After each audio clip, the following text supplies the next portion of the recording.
രാവിലെ എണീറ്റതിന് ശേഷം നമ്മൾ ആ മുറ്റത്തൊക്കെ പോയി നോക്കി നമ്മുടെ ചെടികളും പച്ചക്കറികളൊക്കെ കാണുമ്പം വല്ലാത്തൊരു ഹാപ്പി ആയിരിക്കും, വല്ലാത്തൊരു സന്തോഷമായിരിക്കും അല്ലേ. ആ ഒരു ദിവസം തന്നെ ഭയങ്കര ഒരു വൈബായിരിക്കും. എനിക്ക് രാവിലെ എണീറ്റിട്ട് ഇവിടെ ഇങ്ങനെ വന്ന് നോക്കുമ്പോൾ ഭയങ്കര സന്തോഷമാണ്. എൻ്റെ പുതിനയിലെ ചെടിയാണ് ഇട്ടത്. അത്യാവശ്യം നല്ല പോലെ ഉണ്ടായിട്ടുണ്ടായിരുന്നു. കുറേ എടുത്തിട്ടുണ്ടായിരുന്നു. ഞാൻ നാരങ്ങ വെള്ളമൊക്കെ ഉണ്ടാക്കാൻ വേണ്ടിയിട്ടൊക്കെ എപ്പോഴും എടുക്കുമായിരുന്നു, അതേമാതിരി ചമ്മന്തി ഉണ്ടാക്കാനൊക്കെ. അപ്പോൾ അതുകൊണ്ട് തന്നെ ഇങ്ങനെ പൊട്ടിക്കുന്നതിനനുസരിച്ചിട്ട് ഇതിങ്ങനെ കൂടുതൽ കൂടുതൽ ഇങ്ങനെ തിക്കായി വന്നുകൊണ്ടിരിക്കുക കേട്ടോ. ഭയങ്കര സന്തോഷം ഇതൊക്കെ കാണുമ്പോഴേട്ടാ.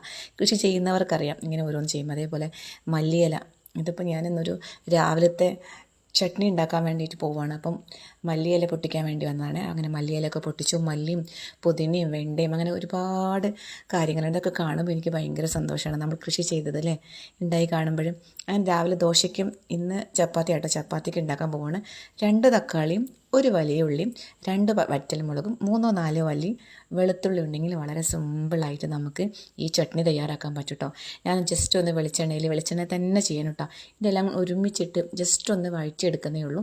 എന്നിട്ട് അതൊന്ന് മിക്സിയിലിട്ട് അങ്ങ് കറക്കിയെടുത്താൽ നമ്മൾ ചട്നി റെഡി ആയിട്ടോ. കൂട്ടത്തിൽ ഞാനെൻ്റെ പുതിനയും മല്ലിയിലയും കൂടി ഇട്ട് കൊടുക്കുന്നുണ്ടായിരുന്നു. ഇത്രയേ ഉള്ളൂ, വറവിടേണ്ട ആവശ്യമൊന്നുമില്ല. നല്ല ടേസ്റ്റാണ് കേട്ടോ. ഇത് ദോശയ്ക്കാണെങ്കിലും ചപ്പാത്തിക്കാണെങ്കിലും ഒക്കെ ഭയങ്കര ടേസ്റ്റാണ്. ഇത്രയേ ഉള്ളൂ. 2 തക്കാളിയും 1 വലിയ ഉള്ളി ഉണ്ടെങ്കിൽ ഇത് റെഡി ആയിട്ടോ. അങ്ങനെ ഞങ്ങൾ ഗോതമ്പ് ദോശ ചട്നി കൂട്ടി കഴിക്കാൻ പോവാണ്. ഈ കൊച്ചു വീഡിയോ ഇഷ്ടപ്പെട്ടിട്ടുണ്ടെങ്കിൽ ലൈക്ക് ചെയ്യാനും ഷെയർ ചെയ്യാനും സബ്സ്ക്രൈബ് ചെയ്യാനും മറക്കരുത്.